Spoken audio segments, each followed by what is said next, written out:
Om Swastiastu, Nama Budaya, Salam Kebajikan.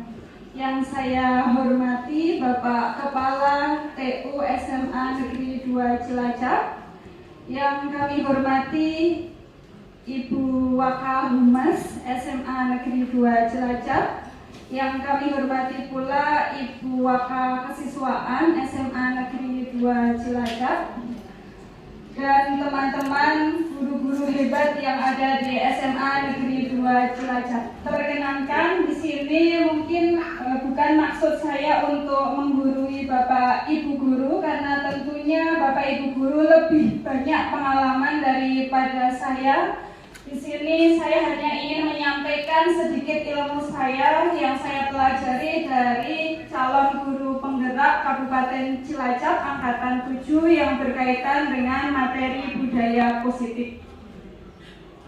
Izinkan saya berdiri di sini untuk menyampaikan yang berkaitan dengan diseminasi budaya positif, yaitu berkaitan dengan penyebarluasan pemahaman dan pengalaman dalam penerapan budaya positif.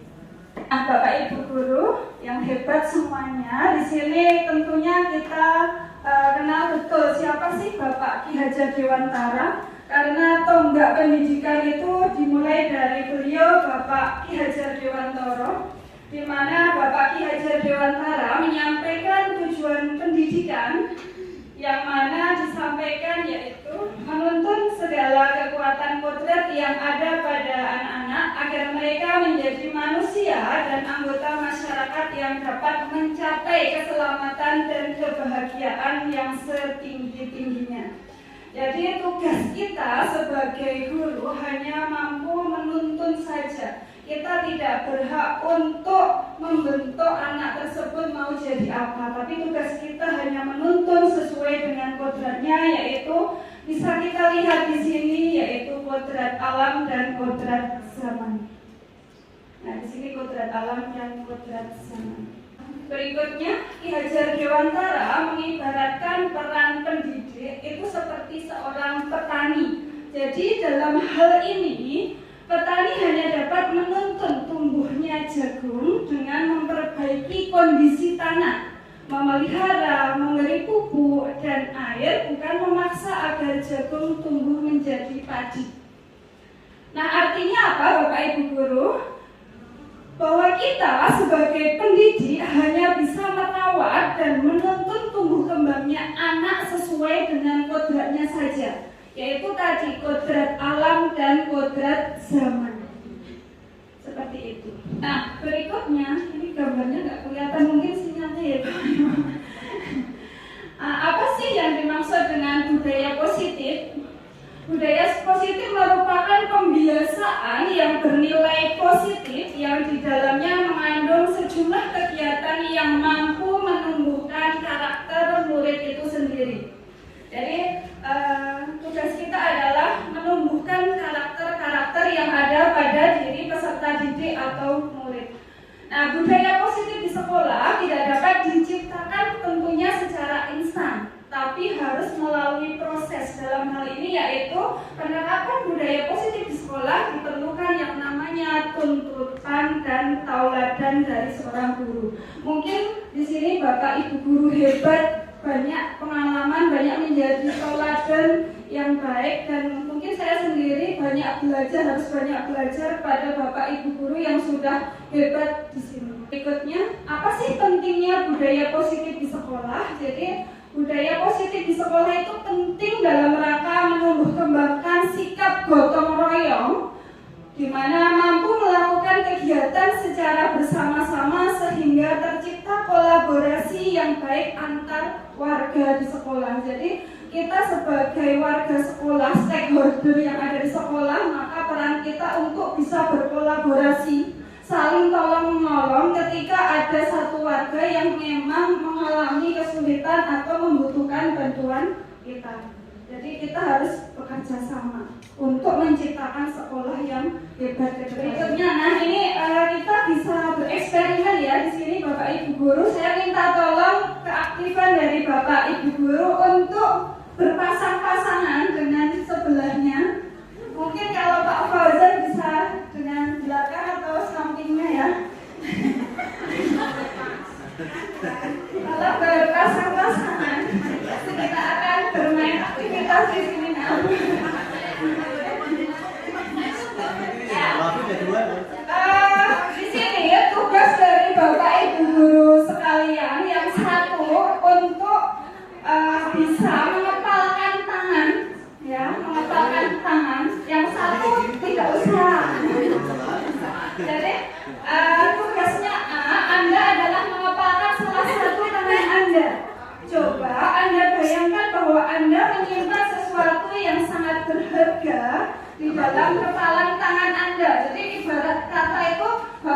guru yang mengepalkan tangan itu sedang membawa berlian seharga 1 M.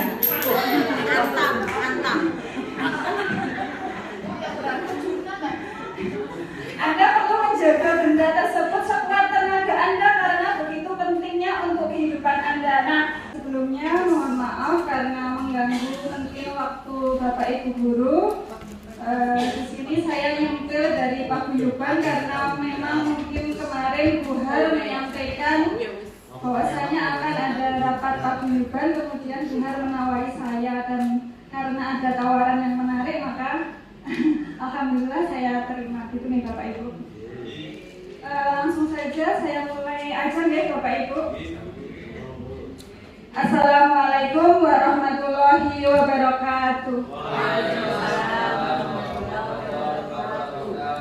Ya. Om Swastiastu, Nama Budaya, Salam Kebajikan. Yang saya hormati Bapak Kepala TU SMA Negeri 2 Cilacap. Yang kami hormati Ibu Waka Humas SMA Negeri 2 Cilacap. Yang kami hormati pula Ibu Waka Kesiswaan SMA Negeri 2 Cilacap. Dan teman-teman guru-guru hebat yang ada di SMA Negeri 2 Cilacap. Tepuk tangan semuanya. Perkenankan di sini mungkin bukan maksud saya untuk menggurui Bapak Ibu guru karena tentunya Bapak Ibu guru lebih banyak pengalaman daripada saya. Di sini saya hanya ingin menyampaikan sedikit ilmu saya yang saya pelajari dari calon guru penggerak Kabupaten Cilacap angkatan 7 yang berkaitan dengan materi budaya positif. Izinkan saya berdiri di sini untuk menyampaikan yang berkaitan dengan diseminasi budaya positif, yaitu berkaitan dengan penyebarluasan pemahaman dan pengalaman dalam penerapan budaya positif. Bapak Ibu guru yang hebat semuanya, di sini tentunya kita kenal betul siapa sih Bapak Ki Hajar Dewantara, karena tonggak pendidikan itu dimulai dari beliau Bapak Ki Hajar Dewantara, di mana Bapak Ki Hajar Dewantara menyampaikan tujuan pendidikan yang mana disampaikan yaitu menuntun segala kekuatan kodrat yang ada pada anak-anak agar mereka menjadi manusia dan anggota masyarakat yang dapat mencapai keselamatan dan kebahagiaan yang setinggi-tingginya.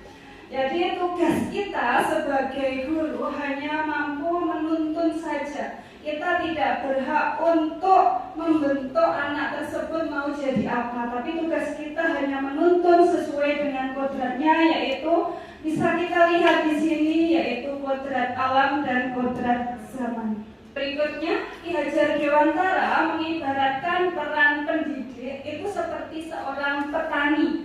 Jadi dalam hal ini, petani hanya dapat menuntun tumbuhnya jagung dengan memperbaiki kondisi tanah, memelihara, memberi pupuk dan air, bukan memaksa agar jagung tumbuh menjadi padi. Nah, artinya apa Bapak Ibu guru?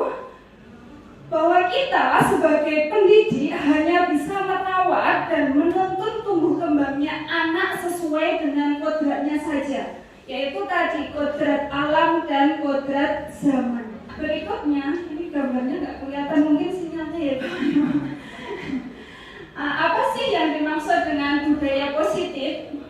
Budaya positif merupakan pembiasaan yang bernilai positif yang di dalamnya mengandung sejumlah kegiatan yang mampu menumbuhkan karakter murid itu sendiri.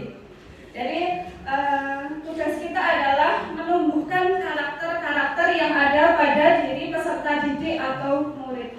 Nah, budaya positif di sekolah tidak dapat diciptakan tentunya secara instan, tapi harus melalui proses. Dalam hal ini yaitu penerapan budaya positif di sekolah diperlukan yang namanya tuntutan dan tauladan dari seorang guru. Mungkin di sini Bapak Ibu guru hebat, banyak pengalaman, banyak menjadi tauladan yang baik, dan mungkin saya sendiri harus banyak belajar pada Bapak Ibu guru yang sudah hebat di sini. Berikutnya, apa sih pentingnya budaya positif di sekolah? Jadi Budaya positif di sekolah itu penting dalam rangka menumbuh kembangkan sikap gotong royong, di mana mampu melakukan kegiatan secara bersama-sama sehingga tercipta kolaborasi yang baik antar warga di sekolah. Jadi kita sebagai warga sekolah, stakeholder yang ada di sekolah, maka peran kita untuk bisa berkolaborasi, saling tolong-menolong ketika ada satu warga yang memang mengalami kesulitan atau membutuhkan bantuan kita.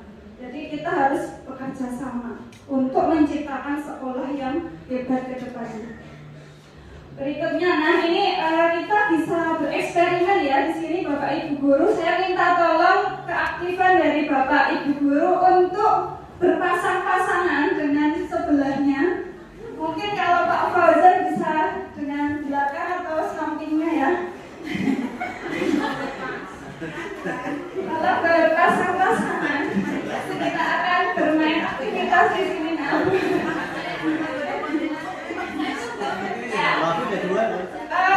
Di sini tugas dari Bapak Ibu Guru sekalian yang satu untuk bisa mengepalkan tangan, ya, mengepalkan tangan. Yang satu tidak usah. Jadi tugasnya Anda adalah mengepalkan salah satu tangan Anda.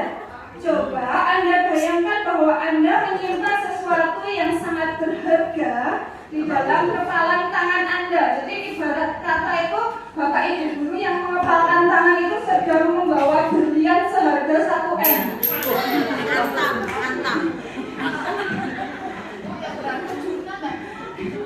Anda perlu menjaga benda tersebut sekuat tenaga Anda karena begitu pentingnya untuk kehidupan Anda. Yang bisa dimulai, yang satu menggenggam, yang satu mencoba melepaskan.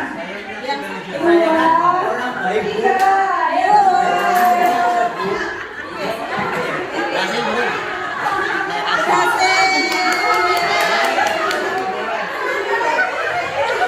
Ayo orang baik kita kasihkan aja. Orang baik ya, jadi kasih. Bapak Ibu apakah berhasil mendapatkan uang 1 miliar tadi?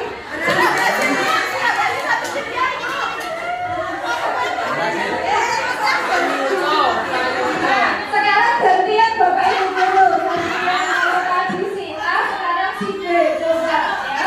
Si B bisa nggak kira-kira? Bisa dimulai 1, 2, 3.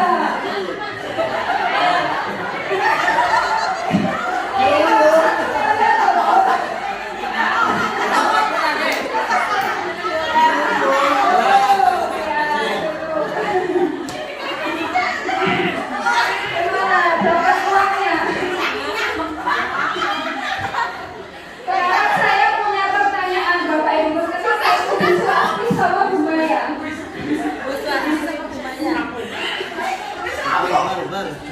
Oke, sekarang pertanyaannya adalah dalam kegiatan ini sesungguhnya siapa yang memegang kendali atau kontrol untuk membuka atau menutup kepalan tangan? Ayo siapa yang mau menjawab? Diri sendiri, betul sekali Pak Sarwono. Pinter ya Pak.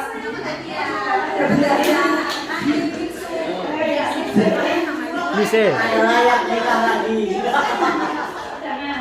Nah, Bapak Ibu Guru hebat yang ada di ruang guru SMA Negeri 2 Cilacap, pada dasarnya kita tidak dapat memaksa murid untuk berbuat sesuatu jikalau murid tersebut memilih untuk tidak melakukannya walaupun tampaknya guru sedang mengontrol perilaku murid. Jadi intinya kendalinya mau melakukan atau tidak itu tergantung pada diri si individu itu sendiri atau si anak tersebut. Jadi mau guru itu mau membujuk rayu seperti apa, kalau tidak ada kemampuan untuk berubah dari si anak, maka si anak tidak mau melakukan hal tersebut. Jadi pentingnya kesadaran internal dari dalam diri seseorang, khususnya kita guru dan para siswa. Nah, di sini ada 6 budaya positif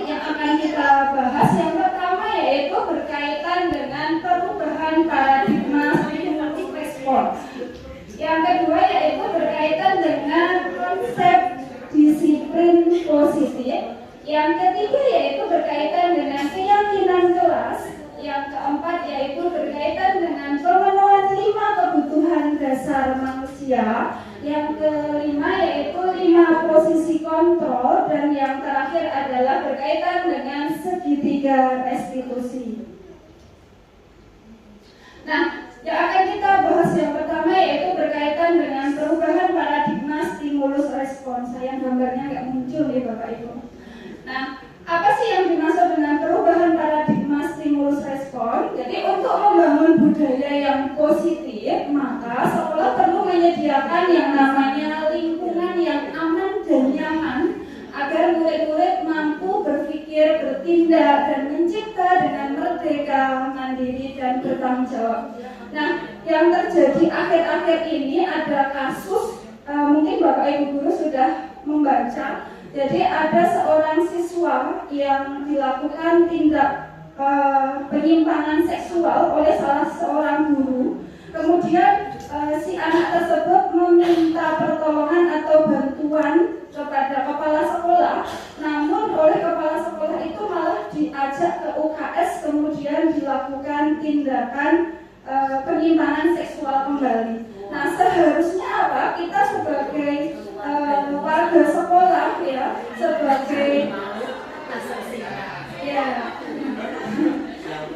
sebagai seseorang yang mungkin berada di sekolah, seharusnya menjadi tempat ternyaman bagi peserta didik atau murid ya. Jangan sampai justru di sekolah anak merasa tidak nyaman. Jadi seharusnya kita bisa menjaga peserta didik untuk bisa aman, nyaman ya, dan tentunya bisa bertanggung jawab.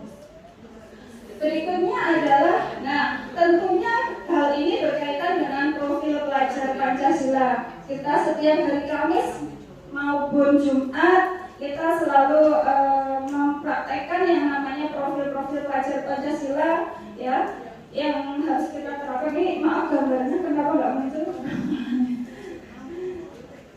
Yang berikutnya yaitu yang kedua yang berkaitan dengan konsep disiplin positif.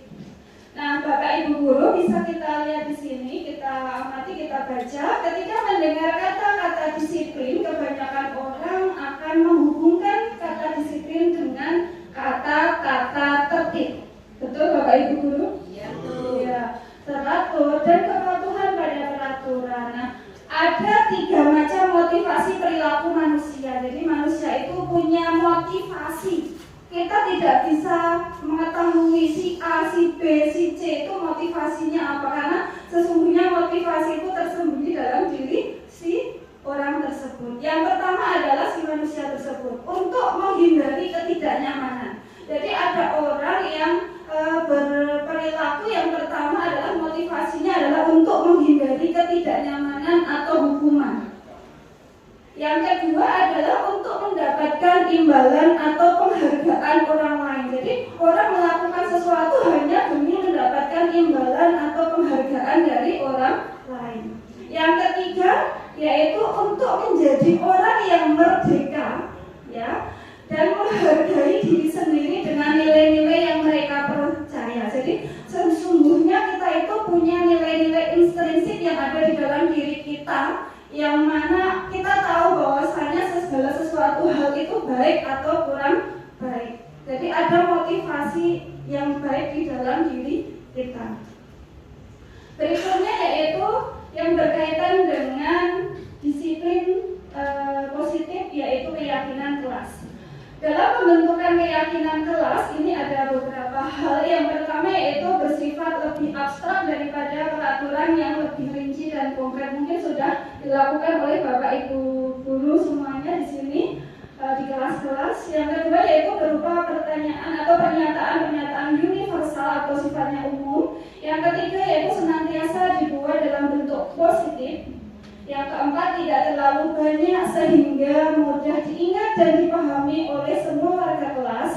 Yang kelima dapat diterapkan di lingkungan tersebut. Yang keenam semua warga kelas hendaknya ikut berkontribusi dalam pembuatan keyakinan kelas lewat kegiatan curah pendapat. Dan yang ketujuh yaitu bersedia meninjau kembali keyakinan kelas dari waktu ke waktu. Jadi kita itu bukan zamannya lagi ketika anak itu berbuat kesalahan terus kita hukum. Tapi dengan keyakinan kelas ini harapannya kita bisa sadar, ya, anak-anak itu menyadarkan anak-anak untuk bisa sadar akan kesalahannya sendiri dan bertanggung jawab tentunya.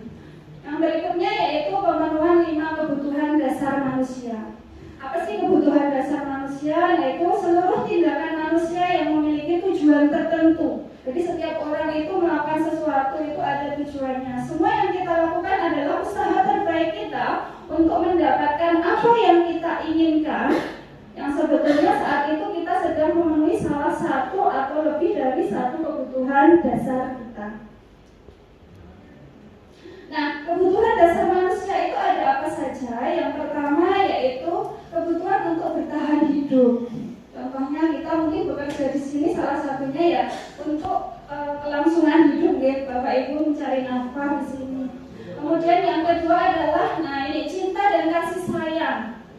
Kebutuhan untuk diterima. Jadi setiap orang itu pada dasarnya ingin diterima orang lain, ingin dicintai oleh orang lain. Tidak ada manusia yang tidak ingin dicintai oleh orang lain. Kenapa tertawa? Yang ketiga adalah kebebasan atau kebutuhan akan pilihan. Jadi yang bisa menentukan kita itu mau jadi seperti apa ya diri kita sendiri. Kita mau positif atau kita negatif ya diri kita sendiri. Bukan berarti kalau saya di sini berbicara di sini mungkin saya paling baik, bukan. Saya masih belajar dari Bapak Ibu guru hebat yang ada di sini. Yang keempat yaitu kesenangan, kebutuhan akan rasa senang. Gak ada manusia itu yang gak pengen senang. Pasti hidup pengennya senang-senang, ya kan? Karena hidup hanya sekali. Ya kan? Berikutnya adalah yang kelima atau yang terakhir yaitu penguasaan atau power. Kebutuhan kemampuan atas kemampuan. Jadi setiap orang itu ketika berada pada posisi atas atau punya power itu akan lebih menyenangkan daripada orang yang tidak punya power, ya, atau lemah. Seperti itu. Berikutnya yaitu berkaitan dengan 5 posisi kontrol. Nah, ini mungkin sudah pernah Bapak Ibu mendengarkan. Yang pertama yaitu sebagai penghukum, baik itu hukuman fisik ataupun hukuman dalam bentuk verbal. Contohnya yaitu kita memaksa anak untuk mematuhi tata tertib. Yang kedua adalah membuat orang merasa bersalah. Nah, ini yang terkadang kita lakukan kepada anak-anak kita. Biasanya guru menyampaikan dengan suara yang lembut, bagaimana kalau orang tuamu tahu kamu melakukan ini atau melakukan itu, seperti itu nih Bapak Ibu. Yang ketiga adalah teman. Jadi kita memposisikan sebagai teman, yaitu guru memposisikan sebagai teman. Ingat, tidak bantuan Bapak Ibu selama ini kalian nggak akan seperti ini. Biasanya kan gitu. Yang keempat yaitu monitor atau sebagai pemantau, dan yang kelima yaitu sebagai manajer. Nah, ini yang paling baik yaitu posisi kontrol. Yang kelima yaitu sebagai manajer. Mungkin agak cepat aja ya Bapak Ibu.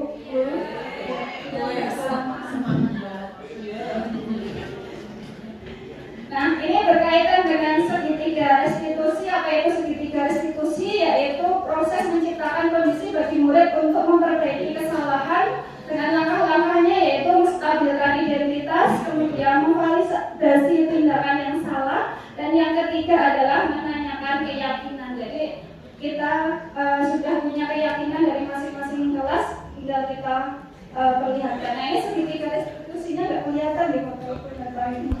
Lanjut aja biar cepat.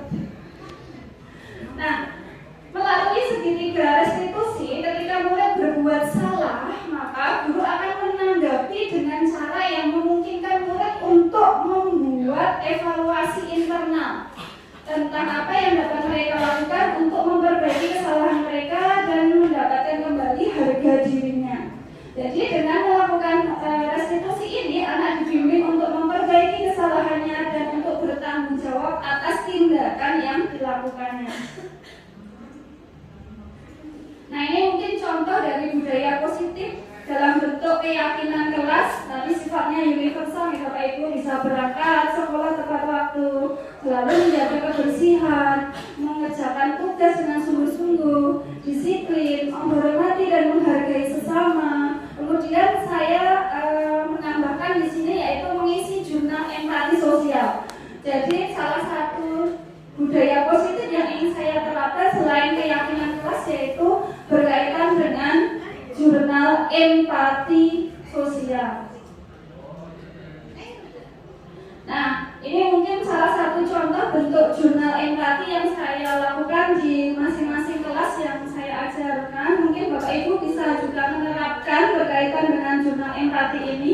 Apa sih empati? Empati itu artinya adalah ikut merasakan apa yang sedang dirasakan oleh orang lain. Nah, tujuannya apa? Tujuannya yaitu menumbuhkan kepekaan dalam diri peserta didik dan lingkungan sekitarnya. Jadi harapannya setelah COVID kemudian kita tatap muka di mana terjadi learning loss, maka kita bisa menumbuhkan karakter-karakter baik peserta didik dengan melakukan pengisian jurnal empati. Kalau saya di kelas biasanya anak saya suruh menuliskan kapan kalian melakukan perilaku yang baik, jamnya jam berapa, kemudian kalian melakukan hal baik apa, misalnya ketika bertemu Bapak Ibu guru menyapa, tersenyum, membantu temannya, ya, ketika mengalami kesulitan, kemudian bisa juga misalnya ikut dalam kegiatan-kegiatan sosial yang lainnya.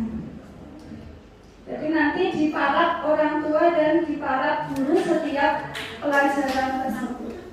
Nah, sudah selesai ya Bapak Ibu guru. Ya, mungkin ini yang bisa saya sampaikan. Mohon maaf jika banyak kekurangan, banyak kekhilafan. Tentunya semuanya datangnya dari diri saya. Kalau ada kebaikan, tentunya datangnya dari Allah Subhanahu wa Ta'ala. Saya akhiri. Terima kasih untuk Tuhan yang telah memberikan kesempatan kepada saya. Wassalamualaikum warahmatullahi wabarakatuh.